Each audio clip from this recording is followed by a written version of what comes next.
Bismillahirrahmanirrahim. Assalamualaikum warahmatullahi wabarakatuh. Apa kabar anak-anak ustazah yang soleh dan soleha? Semoga selalu sehat dan juga semoga selalu dalam limpahan rahmat dan kasih Allah subhanahu wa ta'ala. Amin ya rabbal alamin. Nah anak-anak, di video pembelajaran kali ini kita sudah masuk kepada tema 4, yaitu kewajiban dan hakku. Sebelum memulai pelajaran, mari kita sama-sama melafazkan basmalah dan juga doa sebelum belajar. Bismillahirrahmanirrahim. Rabbi zidni ilma warzuqni fahma. Amin ya rabbal alamin. Nah, anak-anak bisa disiapkan terlebih dahulu buku tema 4 kalian. Kalian bisa sambil buka, sambil nonton video pembelajaran yang ustazah berikan ini, sambil juga buka buku tema 4 kalian anak-anak ya. Agar apa yang ustazah sampaikan kepada kalian dalam video ini bisa langsung kalian pahami, karena kalian juga membuka buku ya. Silahkan ambil dulu bukunya. Nah anak-anak, di tema 4 ini tentang kewajiban dan hakku. Subtema 1, peranku di rumah. Video ini akan membahas pembelajaran 1 dan 2. Mengenal hak dan kewajiban. Nah ini perlu kalian ketahui, kewajiban itu adalah sesuatu yang harus kita lakukan. Sementara hak adalah sesuatu yang kita terima setelah melakukan kewajiban. Nah, ingat, di garis bawahi anak-anak ya. Kata kuncinya adalah hak adalah sesuatu yang kita terima setelah melakukan kewajiban. Jadi ketika kalian belum melakukan kewajiban, maka sebaiknya tidak menuntut hak terlebih dahulu ya. Jadi kewajiban dan hak itu tidak dapat dipisahkan dan dalam pelaksanaannya harus seimbang anak-anak ya. Menyebutkan hak dan kewajiban yang ada di dalam teks penyesalan Jono. Nah, kalian bisa lihat, buka buku kalian di pembelajaran 1 anak-anak ya. Dari bacaan tersebut bisa kita temukan apa kewajibannya yang terdapat dalam bacaan itu, yaitu Jono meminta maaf atas kesalahan yang dilakukannya. Apa haknya? Haknya ibu mengelus kepala Jono, yaitu Jono mendapat maaf dari ibu. Seperti itu anak-anak ya.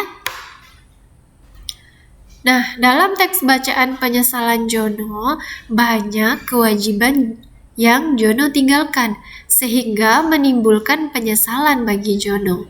Setelah mendapat nasihat dari ayah dan ibu, Jono akhirnya berjanji tidak akan mengulangi perbuatannya. Nah, itulah bagaimana gambaran tentang kewajiban dan hak. Seperti itu anak-anak ya.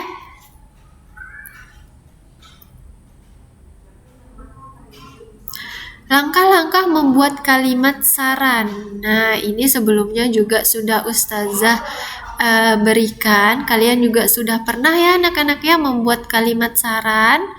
Nah, ini langkah-langkah yang benar dalam membuat kalimat saran. Apa sih sebenarnya kalimat saran itu? Kalimat saran adalah kalimat yang berisi nasihat, ide, atau solusi, atau jalan keluar untuk seseorang. Nah, yang pertama, temukan dulu permasalahan yang ada. Nah, ini permasalahannya bisa saja yang muncul di sekitar kita. Gunakan bahasa yang baik dan benar. Gunakan bahasa yang dapat difahami oleh orang yang kita beri saran. Seperti itu anak-anak. Yang ketiga, buatlah kalimat saran dengan baik.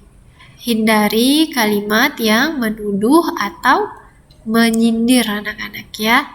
Hindari. Yang keempat, sampaikan dengan cara yang baik. Dengan sopan, tidak berteriak atau marah-marah. Seperti itu anak-anak ya. Jadi cara kita memberikan saran kepada orang itu juga harus ada kita perhatikan ya anak-anak ya, cara-caranya, cara penyampaiannya, kalimatnya, bahasa yang kita gunakan, seperti itu ya, agar tidak menyinggung perasaan orang yang kita beri saran. Kemudian yang kelima, sampaikan sarannya itu tidak di depan umum.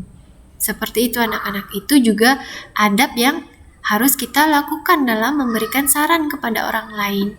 Jadi sampaikan saran itu tidak di depan umum, agar orang yang kita beri saran itu tidak malu anak-anak ya. Jadi ketika kita menghargai atau menjaga perasaan orang lain, insya Allah orang lain juga akan menjaga perasaan kita anak-anak. Jadi dalam kehidupan ini hubungan timbal balik itu berlaku anak-anak ya.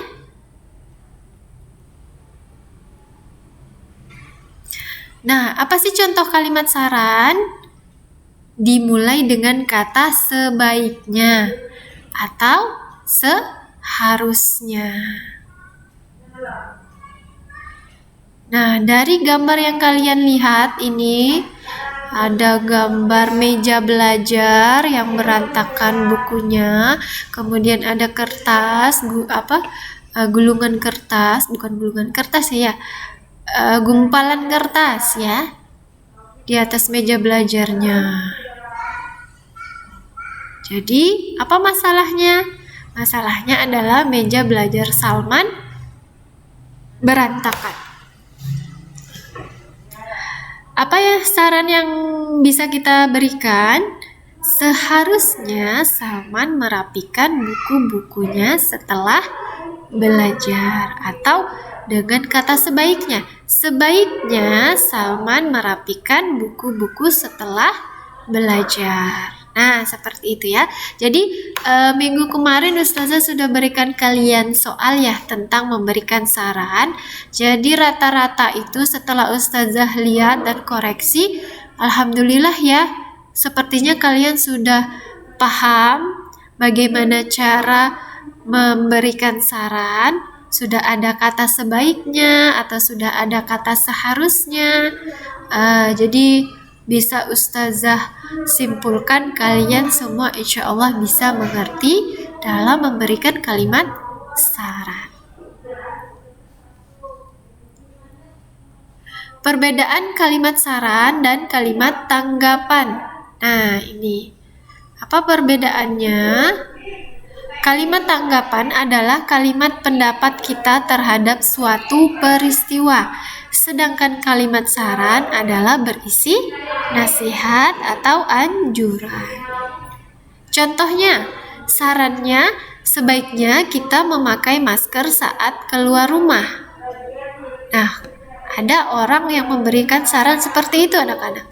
Kemudian kalian menanggapi, saya setuju bahwa kita akan lebih aman jika menggunakan masker saat keluar rumah. Nah, itu ya bagaimana menanggapi sebuah saran seperti itu. Kewajiban dan hak di rumah. Misalnya, mematuhi perintah dan nasihat orang tua, kewajiban kalian ya di rumah ya. Kemudian belajar dengan rajin dan tekun, menjaga kebersihan dan kerapian rumah, menjaga ketenangan rumah dengan berbicara lembut, santun, serta tidak berteriak.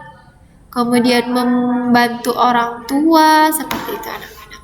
Kemudian apa hak kalian? Ketika kalian sudah melakukan kewajiban-kewajiban tadi, kalian berhak untuk mendapatkan sesuatu.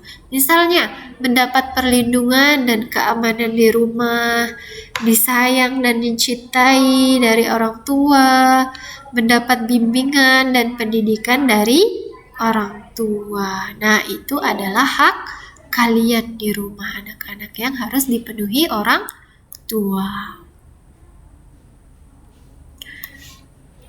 Kita masuk ke materi matematika. Mohon maaf anak-anak ya. Masuk materi matematika ini yaitu menentukan dua bilangan yang jumlahnya diketahui. Nah, misalnya ada A ditambah B, maka menghasilkan C. Biasanya seperti itu ya. Misalnya 50 ditambah 70 sama dengan 120. Nah, itu contoh kalimat penjumlahan. Ketika yang diketahui adalah C, ketika yang diketahui adalah hasil penjumlahannya yaitu C, maka misalnya yang kita cari B-nya nih. B-nya tidak ada, maka caranya adalah C dikurang A, C dikurang A, maka akan menghasilkan B. Seperti itu ya. Pelan-pelan coba kalian pahami, ketika yang diketahui adalah hasilnya dan salah satu bilangan yang dijumlahkan itu tidak diketahui, maka misalnya B ini ya tidak kita ketahui, maka untuk menemukan B ini kita harus menghitung C dikurang A, maka akan menemukan B. Seperti itu anak-anak. Contohnya, nah kalau ini dua bilangan yang tidak kita ketahui, sementara hasilnya diketahui. Pertama, tentukan secara bebas satu bilangan caca yaitu A, tapi harus lebih kecil dari bilangan yang diketahui. Jadi harus lebih kecil anak-anaknya dari 271. Seperti itu. Nah, kita coba cari berapa ditambah berapa menghasilkan 271. Berapa anak-anak? Misalnya 100. 100 ditambah berapa bisa menghasilkan 271. Nah, kemudian untuk menentukan pasangan bilangan awal yaitu B, tadi yang Ustazah bilang ya, kurangi bilangan C dengan A. Berarti 271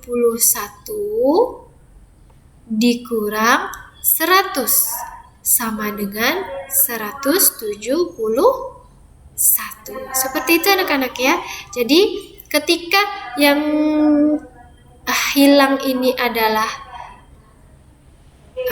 bilangan B, maka hasilnya kita kurangi dengan bilangan yang diketahui. Semoga kalian pahami ya anak-anak ya. Insya Allah ini mudah kok. Ustazah yakin kalian bisa paham semuanya ya.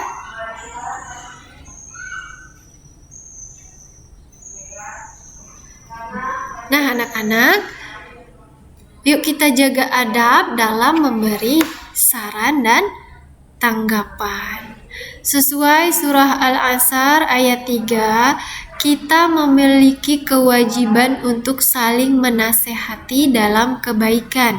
Dalam memberi saran, jangan melupakan adab yang baik.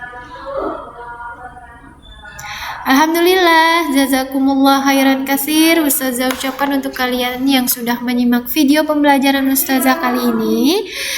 Nantikan video pembelajaran Ustazah lainnya dan tetap semangat anak-anak ya dalam belajar walaupun masih dalam pandemi saat ini ya. Rajin-rajinlah belajar di rumah, rajin-rajin juga membantu orang tua di rumah, dan jangan lupa tetap jaga kesehatan, jangan terlalu banyak main di luar anak-anak ya, agar kalian selalu fit, selalu sehat. Terima kasih. Assalamualaikum warahmatullahi wabarakatuh.